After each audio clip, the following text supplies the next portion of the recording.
Alright, so we're gonna do this real quick. As you can tell, I have wifey toes in hand. They're being rubbed as per my husbandly duties. Now, you can hear her laughing. Anyways, so part of why this video is being made is because I've realized that I've done a few oopsies, if you will. And I'm not. First off, we need to work on combat between Shade summons and NPCs. That's being updated right now. And then we'll talk about some balancing issues that I've had with between the colors, between the players, and just in general gameplay as we've been going along. I've noticed that some things need a little tweaking. They need a little clarity. Now, just to start, yeah, there's been a lot of drama in the roleplay world recently. Something about OLCs and the whatnot. So, did I say that right? OLCs? Yeah. Oh no, it's OGL. OGL, the Open Gaming License. Wizards of the Coast is backing out of it largely, uh, but we're not going to talk about that. We'll cover that in another live stream. Hopefully, I can get some of my players to start a little early tomorrow, so we can enjoy some more of the snark. But anyways, back to editing, where this is the document that currently covers shade summons in combat, and I'm going to put in basically what I have added. Oh, that is not pretty. Why did it do that?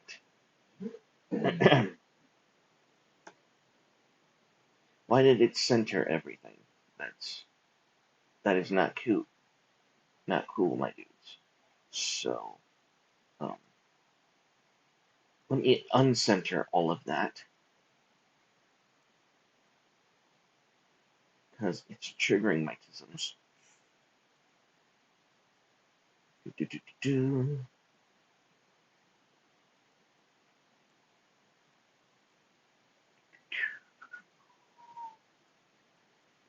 Spacing. So here we are. Um, these are the new combat rules between Shade Summons and pretty much everything else. So Shade Summon versus NPCs. This is where most of the trouble is coming about. Uh, Shade Summons are shade infused beings that represent the will and desire of the Shade Mage who created them. They are the Shade given form. As such, when a Shade Summon is in combat with a non-player entity, it is assumed that they will deal their damage automatically when attacking, unless the opponent is legendary or mythic. If that is the case, treat the attack as a normal attack roll, using the unarmed attack of the summon's creator, the Shade Mage. Shade Summons also automatically take damage from NPC targets who roll only for the damage dealt to the Shade Summon they are in combat with. This will normally mean that the Shade Summon will not survive more than one round, which eh, which is about on par with what should happen anyway. If and when the Shade Summon gets a defense skill test or a defense skill roll, they will roll using the unarmed skill of the summon's creator, the Shade Mage. That clarifies most of it. It automates most of it. It's going to make combat a lot more smoother, and it's gonna make Shade Summons more playable because we don't have this conflict of who gets what kind of defense rolls, so on and so forth. Versus Shade Summons, combat between Shade Summons is not left to chance. They each simply deal damage equal to their power to one another. Each Shade Summon who is not reduced to 0 toughness survives to attack again next turn. Those who are reduced to 0 toughness and 0 wounds dissipate into mist. That's just how they work. Shade Summon versus Shade Mage or player character, so on and so forth. combat between a Shade Mage and a Shade Summon is a bit more complicated. When a Shade Mage is attacked, they may choose to simply take the damage, like a regular spell, or they can pay a Stained Shade and make a defense roll determined by their own stats, or the attack of the Shade Summon's creator. Now, the Shade Mage can only defend against one Shade Summon per turn as a reaction, because it is combat, unless they learn or activate an aspect or ability that says otherwise. Case in point, the best defense against Shade Summons is the Shade. So, that's cleaning up combat, and that was, from last session, what I learned needed to be cleaned up the most. So that covers combat. Now, uh, we're actually going to get into something I need to repent of, because when I made a system that's loosely based on Magic the Gathering, there are certain tropes, there are certain um, combinations that should be easily accessible. And one of those combinations that should be easily accessible, I'm sorry, let me take this off here. One of those things that should be easily acceptable is a card drawing build, a build that heavily relies on and utilizes card draw. Well, in the Shades of Dominion, um, that is called a spell battery roll. And it's a roll that you make as a half action, as a normal action during your turn, that you can use to refresh your spells, to regenerate your spells. And it's the mechanic that is in place of drawing cards. So I made a big oopsie.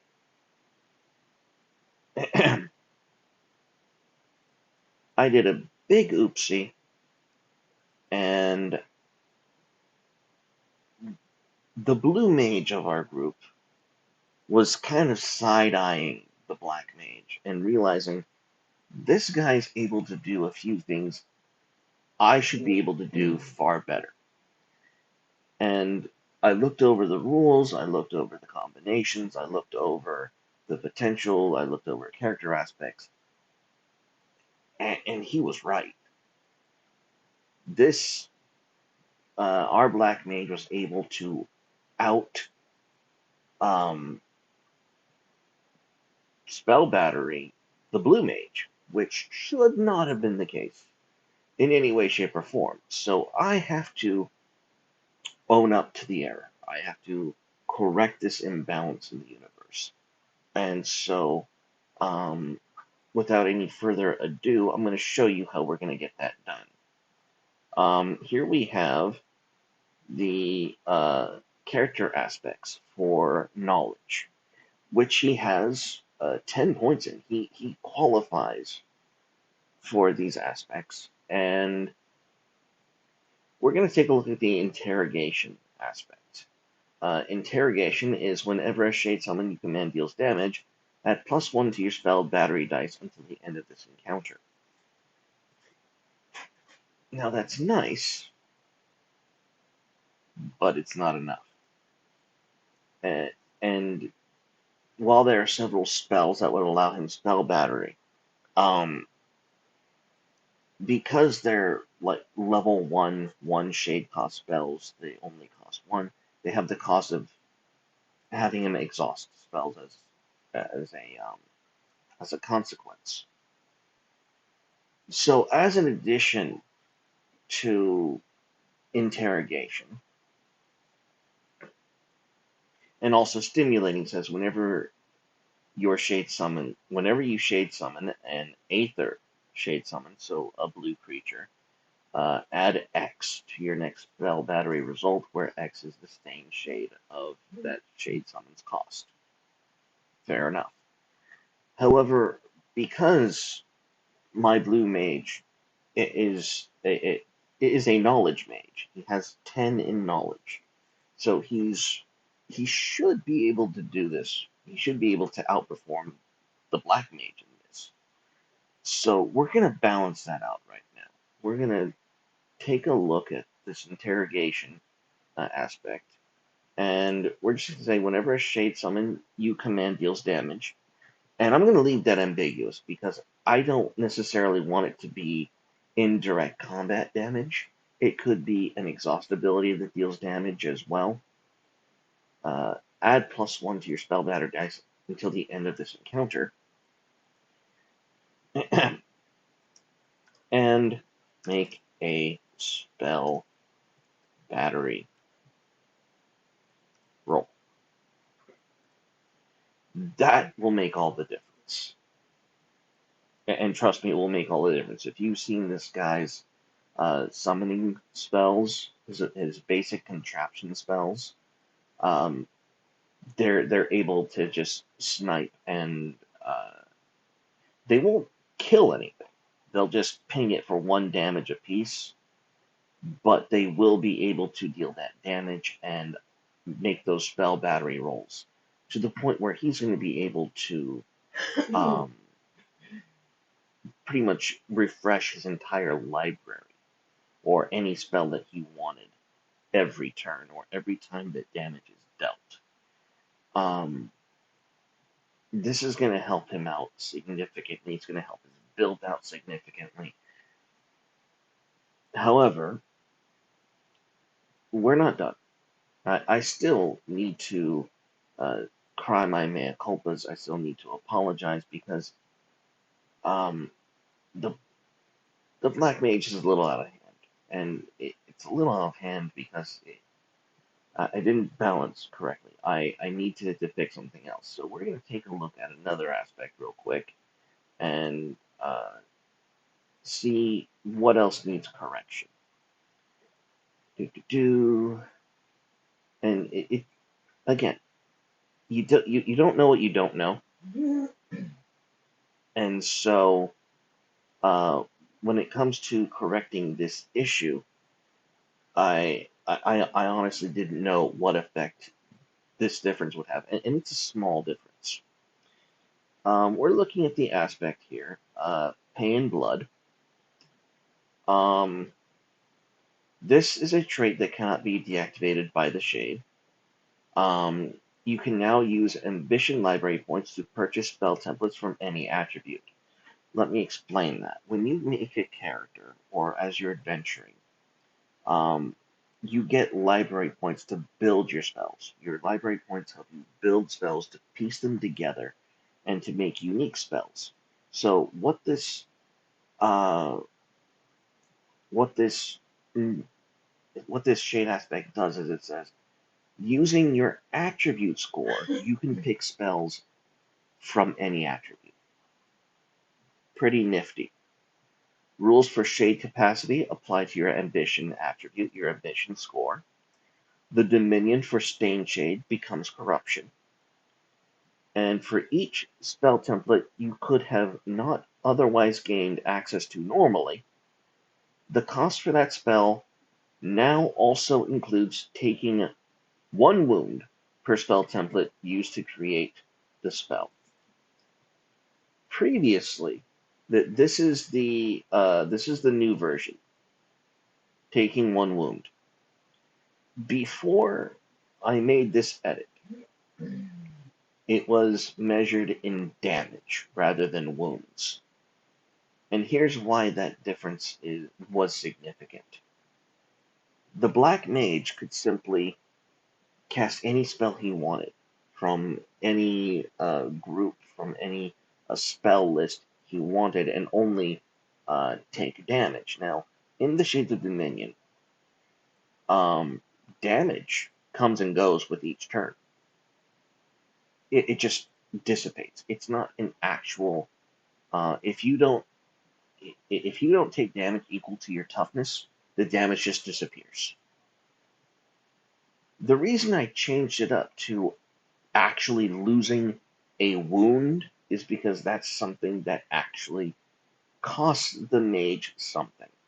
I can't justify a Black Mage casting a spell that deals 2 3, 4 damage a turn, and it doesn't actually cost him anything in the long run throughout the course of combat. Um, the spells that you would be able to make through something like Pay in Blood, which is like it's blood magic. It's cutting into yourself. It's using the power of blood to power a spell. It it requires an actual sacrifice. And if you played Magic the Gathering, you would have to. Ambition represents um, sacrificing a creature, discarding your cards, or straight up losing life. Losing life isn't, oh, I'll get it back later next turn anyway. That's not losing something. So that's why we changed the language from taking damage to taking a wound. A wound is permanent. A wound is something that hurts you. Now, I'm gonna give the Black Mage a little grace. Uh, Taking this wound will not cause you to exhaust yourself. This is a magical cost. It's not going to be a physical combat cost. So you can relax in that sense. Um, but we did need to address this balancing issue when it came to the Pay in Blood character aspect, and it was my bad. I did not know that it would be that OP, that it would be that overpowered. So you live, you learn, and we're going to move forward with this. And that's how we're going to treat these aspects from here on out. Now, the reason I'm doing this now is I did get legitimate concerns from the players, and I always make sure uh, that the criticism is warranted. That I'm because I do have faith in this product, but when I look back from the criticism and the sincere sentiments of some of my players, um, when I'm wrong, I'm wrong. When I need to make adjustments, or when uh, something just doesn't fit right, even though you know that it should. This game is made to accommodate Magic the Gathering players so that they can put their mages into the tabletop. If I couldn't do that for basic draw style decks, uh, what am I doing? I mean, there are so many other combinations that made it, that fit, that shine very well. Um, but card draw just completely got shafted, and we are fixing that tonight. And hopefully, tomorrow is our treasure session. The Shade Mages are going to come into a room where they get to pick from a plethora of goodies and enhancements and uh, enchantments that they get to take on for their character. And um, that new character aspect of uh, being able to make spell battery rolls whenever your Shade Summons deals damage, that's going to be something that I'm going to have to give my Blue Mage, because he's a good player. He's a fantastic role player, and he's earned his boons. So tomorrow we are continuing the game, and we hope to see you there. Thank you very much, and go throw some shade, everyone.